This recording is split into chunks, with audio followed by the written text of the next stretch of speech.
Агния Барто, жадный Егор. Ой, какой стоит галдеж, пляшут комсомолки. Так танцует молодежь, что не хочешь, да пойдешь танцевать на елке.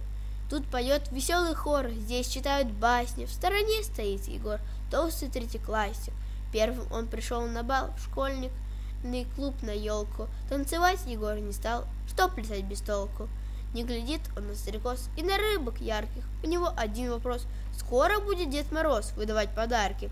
Людям весело, смешно, все кричат «Умора!», но Егор твердит одно: а подарки скоро? Волк и заяц и медведь все пришли на елку. А чего на них глазеть? Хохотать без толку. Началось катание с гор. Не катается Егор, покатаюсь в парке. У него один вопрос: скоро будет Дед Мороз выдавать подарки? Дед Мороз играет сбор, вот подарки, дети. Первым выхватил Егор золотой пакетик.